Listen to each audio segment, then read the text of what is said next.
नमस्कार, स्वदेश न्यूज की खास पेशकश में आपका बहुत स्वागत है। मैं हूं आपके साथ ऋषभ राय। श्री कृष्ण के पग स्थलों के विकास के लिए मध्य प्रदेश, गुजरात और राजस्थान सरकारें कार्य योजना बना रही हैं और मुख्यमंत्री डॉक्टर मोहन यादव की अध्यक्षता में हुई बैठक में श्री कृष्ण पाथवे के विकास पर फैसला लिया गया है। मुख्यमंत्री आवास पर मुख्यमंत्री डॉक्टर मोहन यादव ने श्री कृष्ण पाथवे के संबंध में बैठक लेकर महत्वपूर्ण दिशा निर्देश दिए।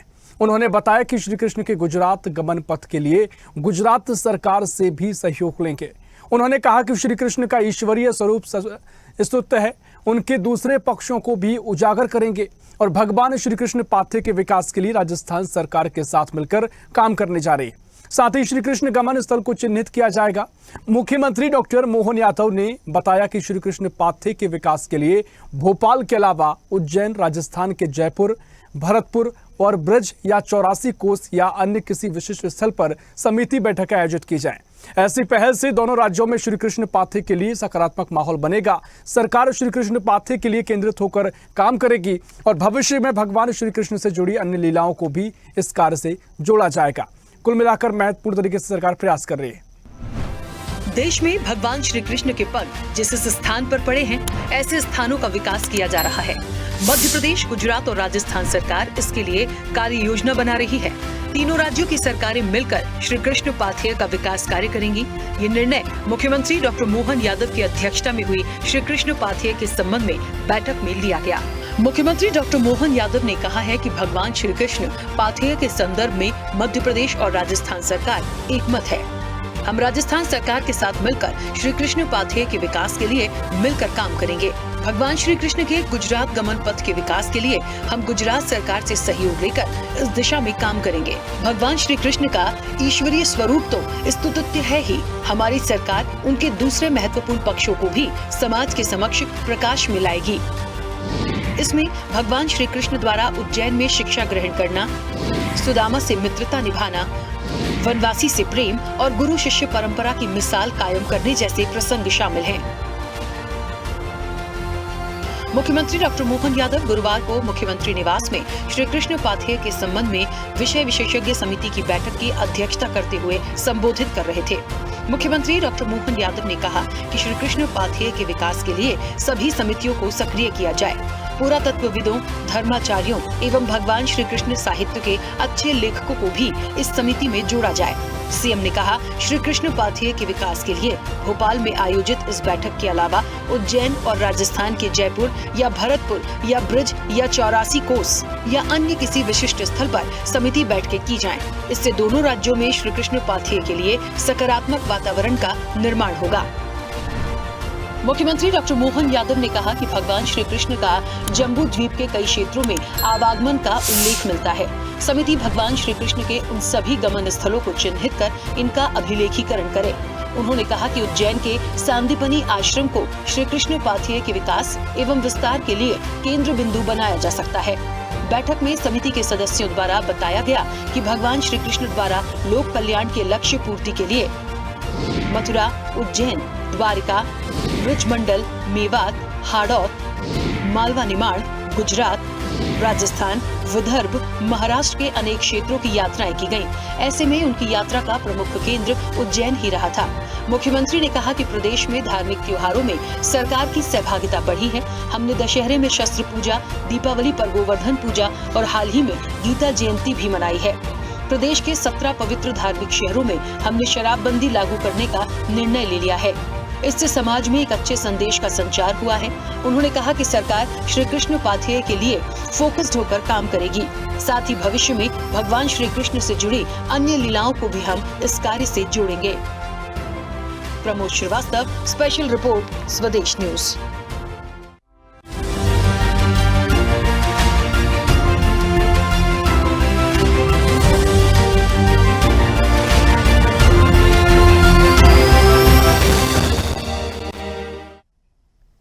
तो मध्य प्रदेश के मुख्यमंत्री डॉक्टर मोहन यादव जहां भी जाते हैं, जहां भी सभा करते हैं, वहां जय श्री कृष्ण जरूर कहते हैं। और जिस तरीके से लगातार वो कृष्ण पाथवे की बात कर रहे हैं, उसी को लेकर अब जो कार्य योजना है वो आगे शुरू करने की बात कही गई है। इसी पर हम चर्चा करेंगे। हमारे साथ बीजेपी से मीडिया पैनलिस्ट डॉक्टर वाणी आहलूवालिया जुड़ेंगी, फिलहाल शायद वो नहीं जुड़ी हैं। और पीठाधीश्वर स्वास्थ्य पीठ उज्जैन से डॉक्टर अवधेश पुरी महाराज जुड़ गए। डॉक्टर अवधेश पुरी महाराज जी, बहुत स्वागत है आपका स्वदेश न्यूज में। चर्चा की शुरुआत पहले आप ही से करूंगा। किस तरीके से सरकार के इस प्रयास को आप देख रहे हैं? भगवान श्री कृष्ण को लेकर मुख्यमंत्री कह रहे हैं कि उनका ईश्वरीय रूप तो सब जानते हैं, लेकिन सांसारिक रूप में वो कैसे रहे हैं, क्या क्या उन्होंने संदेश दिए हैं, उन सबको जनता के बीच में लाना, ताकि जनता उस तरीके से उनसे प्रेरणा ले सके, अपने आम जीवन की समस्याओं को दूर कर सके, तमाम तरीके से लोक कल्याण के मार्ग पर देश प्रदेश को और देश को प्रशस्त किया जा सके। किस तरीके से आप इस प्रयास को देख रहे हैं? मैं इसको बहुत ही सकारात्मक दृष्टि से लेता हूँ, क्योंकि मुझे लगता है कि यह पूरे भारत में ऐसा पहला प्रयास है कि भगवान कृष्ण के पाथियों को लेकर के इस प्रकार की कार्य योजना माननीय मुख्यमंत्री बना रहे हैं। मैं सबसे पहले माननीय मुख्यमंत्री जी को इस बात के लिए धन्यवाद दूंगा, उनकी प्रशंसा करूंगा कि कम से कम उन्होंने भगवान कृष्ण को लेकर इतना गहरा चिंतन किया और उसको अमली जामा पहनाने के लिए निरंतर प्रयासरत हैं। तो भगवान कृष्ण पूर्णावतारों में जब हम चर्चा करें तो हमारे यहाँ ऐसे तो 24 अवतारों की कथा आती है, लेकिन 2 पूर्ण अवतार हुए हैं, जिसमें मर्यादा पुरुषोत्तम भगवान श्री राम का पहला अवतार है और दूसरा भगवान श्री कृष्ण का अवतार है, जिनको लीला पुरुषोत्तम कहा गया। तो प्रश्न इस बात का है कि भगवान लीला पुरुषोत्तम है, उन्होंने अनेक प्रकार की लीलाएं की और अपने जीवन काल में, करीब 125 वर्ष के जीवन काल में, भगवान कृष्ण जहां जहां गए, जिन जिन स्थानों से गुजरे, उसमें उत्तर प्रदेश का एक बड़ा हिस्सा है, उसमें राजस्थान का हिस्सा है, उसमें गुजरात का हिस्सा है, मध्य प्रदेश का एक बड़ा हिस्सा है। तो अगर मध्य प्रदेश सरकार इस पहल को करती है तो मुझे लगता है बहुत ही ये लॉजिकल भी है, तर्कसंगत है, क्योंकि भगवान कृष्ण का संबंध यहाँ महाकाल की नगरी उज्जैन से रहा है। भगवान कृष्ण की यहाँ शादी भी हुई थी एक, और दूसरी बात यह भगवान कृष्ण की शिक्षा स्थली है। महर्षि सांदीपनि यहाँ से थे और आज भी सांदीपनि जी की जो पीठ है यहाँ पर स्थापित है। अगर उसको केंद्र बना करके अगर ये तीनों चारों प्रांतों में कुछ अच्छा कार्य होता है भगवान कृष्ण को लेकर के, तो मैं तो समझता हूँ कि इससे हमारी जो भारतीय सनातन संस्कृति है और भगवान कृष्ण का जो अद्वितीय चरित्र है वह समाज तक पहुंचेगा और निश्चित रूप से समाज को उससे प्रेरणा मिलेगी, क्योंकि भगवान श्री कृष्ण भगवान तो हैं ही, जैसा कि उन्होंने कहा, तो उनका जो ईश्वर का स्वरूप है वो अपने आप में परमात्मा स्वरूप स्तुत्य है, तो स्तुत्य तो है ही, क्योंकि वो 16 कलाओं से पूर्ण है। भगवान श्री राम तो 12 कलाओं से पूर्ण थे, लेकिन भगवान श्री कृष्ण तो 16 कलाओं से पूर्ण है। 16 कलाओं से पूर्ण एकमात्र अवतार है इस धरती पर। तो कहने का तात्पर्य, अगर उनसे संबंधित जो भी कुछ किया जाता है, मुझे लगता है वो अपने आप में बहुत ही महत्वपूर्ण है। महाराज जी, अब एक महत्वपूर्ण बात और है कि जब भी कोई प्रयास किए जाते हैं, कोई कल्पनाओं को धरातल पर उतारा जाता है, या जो प्रयास है, कोई प्रोजेक्ट हम कुछ भी देखते हैं, लेकिन सवाल है कि जिस भाव से जो चीज पहले हुई है उसी भाव को प्रकट कर देना, उसी भाव को जमीन पर उतार देना, ये बड़ा चैलेंज होता है। तो जिस तरीके से उज्जैन का जिक्र होता है, जहां पर शिक्षा ग्रहण करना श्री कृष्ण का एक बड़ा संदेश यहाँ पर देखने को मिलता है, और बताया जाता है कि कितनी बड़ी शिक्षा की नगरी उज्जैन रहा करती थी। तो उस भाव को कैसे उतारा जाए, इसको लेकर कोई आप सुझाव देना चाहें? आपको क्या लगता है, क्योंकि आप उज्जैन से हैं, आप उज्जैन को नजदीक से अनुभव करते हैं, क्या यहाँ का भाव जो सरकार को आप सुझाव देना चाहें? जी, मुझसे कह रहे हैं? जी, आप ही से सवाल है। हाँ, दोबारा करिए सवाल। जी, ये उज्जैन में जो उज्जैन की जो शिक्षा नगरी से पहले रही, जहां भगवान कृष्ण ने शिक्षा ग्रहण की, तो जो भाव वहां का रहा, उसी भाव को सरकार अभी उतार पाए, किस तरीके से आप सुझाव देंगे? क्या कुछ आप इसके लिए कहेंगे कि इस पर क्या बेहतर चीजें हो यहाँ पर? हाँ, तो ये बहुत अच्छी बात आपने कही। ऐसा हो सकता है कि जैसा जैसा पहले भगवान कृष्ण के बारे में बहुत मैं जहां तक समझता हूँ कि deeply knowledge doctor Mohan Yadav ji रखते हैं। वो मुख्यमंत्री तो अभी बाद में बने हैं, वो पहले से जब से विधायक थे तभी से उनका संस्कृत और संस्कृति दोनों के प्रति बड़ा गहरा संबंध रहा है।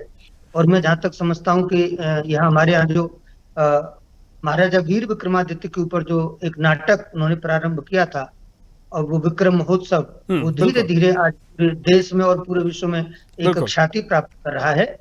तो मैं जहां तक समझता हूँ भगवान कृष्ण ने जिन जिन भावों में जो जो कार्य किए हैं, वो सारे के सारे अपने आप में स्तुत्य है, उन सबकी एक प्रासंगिकता है और हम सबको उनसे प्रेरणा लेने की आवश्यकताएं होती हैं। बस जो युवा वर्ग है या तो आधुनिक जो लोग अपने आप में ये समझते हों कि उन्होंने तो केवल रस रचाया था, तो उन्होंने तो माखन चोरी की थी, उससे हम क्या प्रेरणा ले सकते हैं। तो प्रश्न इस बात का है कि उनके माखन चोरी की प्रेरणा हमको नहीं लेनी है, उनके रस रचाने की प्रेरणा हमको नहीं लेनी है, क्योंकि वह समर्थ थे और हम असमर्थ हैं। वह स्वतंत्र थे, हम परतंत्र हैं। वह असीम थे और हम ससीम हैं। हम गोवर्धन नहीं उठा सकते, हम सभी जानते हैं। लेकिन हमको देखना यह है कि बाल्यावस्था में भगवान श्री कृष्ण का जब से जन्म होता है, उस दिन से लेकर के उनके जीवन में एक संघर्ष प्रारंभ होता है। क्योंकि जैसे ही जन्म हुआ, तालों के बीच में जन्म होना, जेल के अंदर जन्म होना, मुझे लगता है कि इस विश्व ब्रह्मांड की पहली घटना है। इस प्रकार की घटना कभी नहीं हुई है। बिल्कुल। इस पूरी सृष्टि की हम बात करें, कम से कम वसुंधरा की बात करते हैं, धरती की बात करें, तो भगवान कृष्ण का जैसा जीवन है, मुझे लगता है किसी अवतार का ऐसा जीवन नहीं हुआ कि जेल में ही उनका जन्म हुआ हो और आते आते उनको संघर्ष सहन करना पड़ा हो, पिताजी उनको लेकर के और यमुना पार करके आगे बढ़े हों। तो इस प्रकार का संघर्ष भगवान कृष्ण ने जन्म से ही देखा है। और फिर बाल्यावस्था में जैसे हम देखते हैं कि उनके पास कैसे छठी के दिन ही पूतना आ जाती है, अलग अलग राक्षस अलग अलग स्वरूपों में उनके सामने मायावी स्वरूपों में आते हैं, लेकिन भगवान श्री कृष्ण सबका सामना करते हैं। और हम जहां तक समझते हैं कि भगवान कृष्ण का जब इस धरती से महाप्रयाण हुआ, उस समय भी हम सबको मालूम है कि एक बहेलिया के बाण के द्वारा वह इस धराधाम को छोड़ करके जाते हैं। कहने का एक छोटा सा तात्पर्य यह है कि पूरे जीवन संघर्ष करने के बाद भी एक व्यक्तित्व किस प्रकार आनंदित रह सकता है, किस प्रकार बांसुरी बजा सकता है, किस प्रकार स्वयं आनंद में रह करके दूसरे लोगों को आनंद प्रदान कर सकता है, ऐसा कोई संदेश हम किसी से ले सकते हैं तो वह चरित्र है भगवान श्री कृष्ण का चरित्र।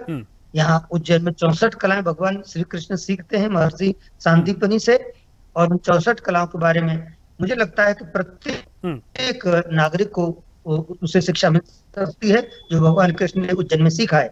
तो ये सारी चीजें पूरे देश तक पहुंचे, पूरी दुनिया तक पहुंचे, विशेष करके युवा वर्ग तक पहुंचे, कि वह भगवान कृष्ण के चरित्र से सुंदर संदेश प्राप्त कर सके। उसी दिशा में माननीय डॉक्टर मोहन यादव प्रयास कर रहे हैं। मुझे लगता है कि अपने आप में बहुत ही अभिनव है और बहुत ही प्रशंसनीय है। बिल्कुल, यही उनकी शक्ति है कि अवधेश महाराज जी, आप जो एक एक शब्द उनके बारे में बता रहे हैं, और हम सभी बचपन से कथाएं सुनते आए हैं, लेकिन उनके एक एक शब्द में वो शक्ति है जिससे हम महसूस कर सकते हैं। हर शब्द में संदेश है जीवन का, संपूर्ण स्वरूप उनके जीवन में नजर आते हैं, पूर्ण अवतार वो कहे जाते हैं। वाणी जी, मैं आपके पास आता हूं, क्योंकि जिस तरीके से सरकार जो प्रयास करने जा रही है, मुख्यमंत्री जो लगातार जहां भी जाते हैं, हमने देखा कि चुनाव के वक्त दूसरे राज्यों में गए, वहां भी जय श्री कृष्ण और अपनी शुरुआत ही भगवान कृष्ण के कहे कि उनके नाम से करते हैं। तो क्या कुछ कल्पना सरकार की है? अब सरकार जो गुजरात राजस्थान से मिलकर जो प्रयास करने की बात कह रही है, आप सरकार में है, पूरा रोड मैप क्या है, जनता को क्या किस तरीके से भगवान श्री कृष्ण जोड़ा जाएगा? क्योंकि महाराज जी ने एक बात कही कि विक्रम उत्सव की शुरुआत की गई थी, आज वो दुनिया में उसको लोग जानते हैं। उसकी वजह यह है कि आधुनिकता से जोड़ दिया गया, आज की जो इंडस्ट्री से सारी चीज़ों से जोड़ दिया गया, एक ऐसा माहौल तैयार किया गया कि आज का समय भी उसमें प्रासंगिक रहे और पुरानी बातों को भी उससे संबंध बना के रखा जाए। तो क्या कुछ सरकार की यहाँ पर आगे की योजना है? सबसे पहले तो मैं महाराज जी को प्रणाम करूंगी और आपके दर्शकों को और आपको ऋषभ जी नमस्कार करती हूँ। देखिए, हम जिस युग में हैं उसमें माननीय प्रधानमंत्री मोदी जी ने 3.0 में ये बहुत स्पष्ट किया है, विरासत भी और विकास भी। तो ये जो आप योजनाओं की पहल देख रहे हैं, ये क्यों किया जा रहा है, इस पे हमें एक रणनीति को समझना है। हम रिलीजियस टूरिज्म को बढ़ावा दे रहे हैं, जिसमें उद्योग भी बढ़ेगा, लोगों की आमदनी बढ़ेगी, व्यवसाय बढ़ेगा, और साथ में हमारे जितने युवा हैं, जो परिवार है, जितनी भी हमारी कुटुंब की जो रचना है, वहां पर श्री कृष्ण भगवान जी के जो स्थान है, जहां जहां उन्होंने द्वापर युग में अपने पूरे जीवन की अवस्था में कुछ खास पल बिताए हैं, उस विशेष स्वरूपों से, उसकी गाथाओं से, उधर उस उनके संदर्भ में जो हमें संदेश मिलने हैं, उनसे भी हम रूबरू होंगे। हमारी जो युवा पीढ़ी है, जो थोड़ा मुझे लगता है संस्कृति से या हमारे जो समाज में विसंगतियां आ जाती हैं वो थोड़ा समाज अलग हो जाता है। इन सब चीजों को चुस्त दुरुस्त करने में ये योजना बिल्कुल काम आएगी, क्योंकि जहां हम अपनी संस्कृति से जुड़े रहेंगे वहां हम विकास करेंगे और हमारी सभ्यता बरकरार रहेगी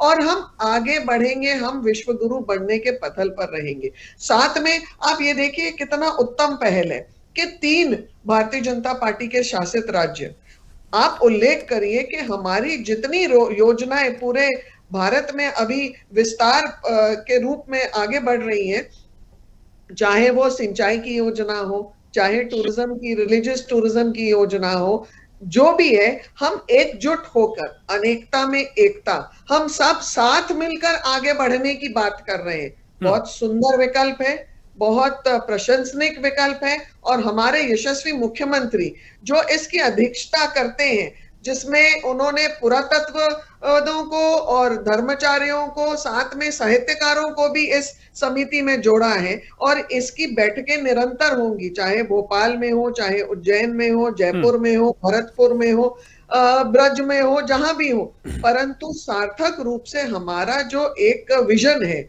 हमारा जो पथ है, वो तो वही है कि हमें इस प्रदेश की जनता को उन्नति के पथ पर लेके जाना है। श्री कृष्ण जी के जो विचारधारा थी, जो श्री कृष्ण भगवान जी ने हमें सीख दी है, उनके जो लीलाएं थी, उनको एक पॉजिटिव, एक सकारात्मक रूप से हमें सीख देनी है हमारी जनता को। तो ये multi faceted, multi pronged strategy है। बिल्कुल बिल्कुल। कई बार चर्चा भी जब होती है गीता को लेकर, कृष्ण को लेकर, कई लोग सवाल भी खड़े करते हैं जो शायद आस्था में विश्वास नहीं रखते हैं, लेकिन लोगों को कहा जाता है कि आप इसे विज्ञान की दृष्टि से देखिए ना, कितनी विज्ञान इसमें छुपी हुई है। महाराज जी, मैं आपके पास आता हूं। आज हम युवा हैं और तमाम साथ हमारे साथी हैं जो कहीं ना कहीं बहुत आस्था रखते हैं और वो वक्त में बदलाव को कहिए या पुराने संस्कार फिर जागे हों कि लोगों की प्रबल आस्था जाग आई है। लोग काफ़ी आस्तिक हुए हैं, मंदिर जाते हैं, हर पर्व को धूमधाम से मनाते हैं, पूरी आस्था प्रकट करते हैं। लेकिन दूसरी बात ये भी है कि कहा जाता है कलयुग है और प्रोफेशनल काफ़ी लोग हो चुके हैं, तो बिना लाभ की बात नहीं करते। उनको लाभ क्या है, क्या उनको फ़ायदा होना है। तो इस तरह के अगर चीज़ें प्रयास जो किए जा रहे हैं, आप लोग कहेंगे कि इंडस्ट्री सेटअप कर दीजिए, रोजगार मिलेंगे, उससे फायदा है, लेकिन इससे क्या फायदा है? क्योंकि युवाओं को जरूरत भी इसकी आज है। कई युवा डिप्रेशन की बात होती है, तमाम तरह की विकारों की बात होती है। किस तरीके से आप इन प्रयासों को देखते हैं, क्या जरूरत इनकी आप महसूस कर रहे हैं? देखिए, बहुत अच्छा प्रश्न आपने किया, धन्यवाद आपको। क्योंकि प्रत्येक व्यक्ति उसको एक आर्थिक दृष्टिकोण से भी किसी भी क्रियाकलाप वर्तमान समय में देखता है, उसकी मजबूरी है। लेकिन मैं आपको बताना चाहूंगा कि अगर कुछ ऐसे होता है या ये जो चल रहा है पूरा, इससे हजारों लोगों को तो सीधे सीधे रोजगार मिलेगा, ये हम सब जानते हैं, इतने सारे काम होंगे। और फिर सबसे बड़ा इसमें जो लाभ होने वाला है वो होने वाला है पर्यटन विभाग को। इतने सारे पर्यटक पूरे क्षेत्र में, अब जहां से लेकर के इसकी जो भी लंबाई है, उसमें कितने लोग उससे जुड़ेंगे, कितने लोग आएंगे, कितने लोगों की वहां दुकानें चलेंगी, कितने लोग वहां भले ही एक नई चीज को देखने के दृष्टिकोण से आएंगे, लेकिन निश्चित रूप से वहां आर्थिक लाभ होने वाला है। जैसे हमारे यहाँ भगवान महाकाल का जब महाकाल लोक बना था, बिल्कुल बिल्कुल, तो लोग ये भी कह रहे थे कि फालतू इतना पैसा लगा दिया, यहाँ हजारों करोड़ रुपए बिगाड़ने की क्या आवश्यकता थी, दूसरे का कोई एक अच्छा काम किया जा सकता था इसमें, जिससे युवाओं को रोजगार मिलता। तो लोग अपने दृष्टिकोण से ऐसी बातें करते हैं, लेकिन सही बात यह है कि इसमें भी सब कुछ संभव है। इसमें भी लोगों को रोजगार मिलेगा, हमारी आर्थिक आय जो है वो बढ़ेगी, और इसे न केवल सरकार को, समाज को, लेकिन महाराज जी, जो मैं आपसे समझना चाहता हूं, क्योंकि एक जो प्रत्यक्ष ये लाभ आप हम लोग बात करते हैं वो देखते हैं, लेकिन जो अप्रत्यक्ष लाभ है, जो तमाम समस्याओं का समाधान है, जो विवेक बुद्धि का विकास है, उन सब चीजों का कितना असर पड़ने जा रहा है? उन पर बहुत बड़ा असर पड़ने वाला है। चूंकि मैंने आपसे शुरुआत में ही कहा था कि इस धरती पर एकमात्र संदेश है और वो है गीता का, जिसको सबसे अधिक लोगों ने हृदय से स्वीकार किया है। गीता एक ऐसा ग्रंथ है जिसको दुनिया में सबसे अधिक पढ़ा गया, सबसे अधिक स्वीकार किया गया। गीता की जो स्वीकारोक्ति है उससे ये निश्चित रूप से स्पष्ट हो जाता है कि वह भगवान श्री कृष्ण के उपदेश की स्वीकारोक्ति है, भगवान श्री कृष्ण के चरित्र की स्वीकारोक्ति है। उनका जो लोक कल्याणी चरित्र है, उनके जो लोक कल्याणी कार्य हैं, जनता के, मानवता के भलाई के लिए उन्होंने जो जीवन में कार्य किए हैं, उन सब की ओर संकेत करता है। और देखिए, मैं एक बात और आपको ये बता दूं कि मेरा स्वयं का जन्म मथुरा में हुआ, मेरी जन्मभूमि मथुरा है, और मैं संयोग से भगवान कृष्ण की कृपा से ऐसा मानता हूँ कि मेरी कर्म भूमि यह अवंतिकापुरी उज्जैन बनी, जो भगवान कृष्ण की शिक्षा स्थली थी। मेरी भी शिक्षा को यहाँ विराम मिली है, क्योंकि मेरी पीएचडी इसी विक्रम विश्वविद्यालय से हुई है। तो मैं बताऊंगा, डॉक्टर मोहन यादव जी के साथ भी एक चीज जुड़ी है कि वो स्वयं, जैसे भगवान कृष्ण का संबंध यदुवंश से रहा है, तो डॉक्टर यादव भी संबंध रखते हैं यादव वंश से, और उनका नाम स्वयं मोहन है। तो भगवान कृष्ण का ही एक नाम है, इसलिए भगवान कृष्ण के प्रति उनकी बेहद आस्था है। ऐसा हम आज से नहीं, करीब 20-25 वर्षों से देख रहे हैं। पास में ही भगवान कृष्ण से रिलेटेड एक स्थान उज्जैन में है, जिसे कहते हैं नारायणा धाम। तो नारायणा के विकास के लिए, उज्जैन से नारायणा के लिए प्रतिवर्ष यात्रा ले जाना कृष्ण जन्माष्टमी पर, ये प्रयास भी डॉक्टर मोहन यादव जी ने पहले से ही किए थे। तो मुझे तो आज खुशी इस बात की होती है कि उनके अंदर, उनके हृदय में भगवान कृष्ण को लेकर के जो कुछ अच्छा करने की एक टीस थी, एक तमन्ना थी, एक विचारधारा थी। मुझे लगता है कि वो अब आज ऐसे पद पर हैं कि वो सब कुछ कर सकते हैं, तो वो सब कुछ कर रहे हैं। हमारी बहुत बहुत शुभकामनाएं उनके साथ हैं, और समाज को इससे बहुत बड़ा लाभ होने वाला है। भगवान कृष्ण के लौकिक जो गुण हैं, उनसे भी समाज को संदेश मिलेगा, और भगवान कृष्ण के जो पारलौकिक गुण हैं, उनसे भी जो हमारे आध्यात्मिक और धार्मिक व्यक्तित्व हैं, धार्मिक लोग हैं, उन सबको विकास मिलेगा। ये भारतीय सनातन धर्म के पुनर्जागरण का समय है, अभी जो वर्तमान में चल रहा है। चाहे किसी भी दृष्टि से आप देख लीजिए, हम एक और धार्मिकता की दृष्टि से जैसे ही जागृत हो रहे हैं, दूसरी ओर हम राष्ट्रीयता की दृष्टि से भी जागृत हो रहे हैं। और इसका सबसे बड़ा एक जो ठोस कारण है, वह है कि केंद्र में भाजपा की सरकार होना, जो धर्म को आस्था की दृष्टि से देखती है, और यहाँ प्रदेश में भी भाजपा की सरकार होना। नहीं तो मुझे लगता है कि श्री कृष्ण पाठ्य के बारे में हम सोच भी नहीं सकते थे, लेकिन आज ये काम हो रहा है, तो ये श्रेय निश्चित रूप से भाजपा सरकार को जाता है। वाकई में। और आस्था को लेकर जो पहले कई जगह हम अमूमन सवाल भी देखते थे, सवाल आज भी होते होंगे, लेकिन यही कि अब जब लोग जानने लगे हैं, रिसर्च करते हैं, तो पता लगता है कि जिनको आप ढोंग करार देते थे, जिन व्रतों की बात होती थी, जिन तमाम चीज़ों को, हर चीज़ में विज्ञान छुपी हुई है। आप तमाम चीज़ें देख लीजिए, आप व्रत से लेके पूजा पद्धति देख लीजिए, यज्ञ का क्या महत्व होता है उसका विज्ञान देख लीजिए, तमाम चीज़ों को अब वो चीज़ें सामने आती हैं। वाणी जी, समय कम बचा है, मैं आपके पास आ रहा हूँ। अब सवाल क्योंकि कई रहते हैं, ठीक है, महत्वपूर्ण चर्चा ये अभी तक हुई है, लेकिन कई लोगों के सवाल ये होते हैं कि कई जगह ऐसी ज़रूरत है जहाँ पर सरकार बहुत पैसा खर्च कर सकती है, लगातार हम कर्ज ले रहे हैं, हम रोजगार की दृष्टि से तमाम प्रयास कर सकते हैं, कृषि के क्षेत्र में कर सकते हैं। तो कई लोग इस पर सवाल खड़े करते हैं कि आप इस क्षेत्र में इतना पैसा खर्च कर रहे हैं, कहीं और आप खर्च करिए, जनता का पैसा है, उपयोग होगा। देखिए, हम जब जनता के ये पैसे खर्चने की आलोचना हो रही है, परंतु हम ये नहीं सोच रहे हैं कि जो हम नवीनीकरण कर रहे हैं, जो नवाचार कर रहे हैं, वो निरंतरता को ला रहे हैं। रिलीजियस टूरिज्म जिसको बढ़ावा दिया जा रहा है, वो कभी बंद होने वाला कार्य नहीं है ना। ये आस्था से तो जुड़ा हुआ है, पर हमारे विकास और विरासत से भी जुड़ा हुआ है। तो जो धर्म की स्थापना कर रहे हैं, उस धर्म में हमारा राष्ट्र धर्म भी आता है। ऐसा धर्म है कि भाई जो आपके धर्म से जुड़ा हुआ व्यक्ति हो, वो देश से भी समर्पित होगा। ये हमें इसके लिए कोई संदेह नहीं बचता फिर। और दूसरी चीज, पूरे विश्व ने गीता के रहस्य को, गीता के जो भी संदेश हैं, उनको स्वीकारा है। यहां तक कि उदाहरण दूंगी कि रॉबर्ट ओपनहाइमर तो गीता के कुछ श्लोक पढ़ते थे। जब एटम बॉम्ब का उन्होंने पहला टेस्ट करना था, उसके पहले उन्होंने गीता के ऊपर उन्होंने टिप्पणी की थी कि it is the most beautiful philosophical song. तो अंतरराष्ट्रीय स्तर पर गीता हमारे जो वैज्ञानिक तौर पर हमारे धर्म गुरु बोलते हैं, जो हमारे भगवान इष्ट देवताओं के ऊपर जो हम सीखते पढ़ते हैं, इस पर वैज्ञानिक प्रमाण है, ये मिथ्या नहीं है। तो जो आलोचना करते हैं, या तो वो धर्म के बारे में नहीं जानते हैं, या वो राजनीतिक रोटियां सेकने के लिए करते हैं।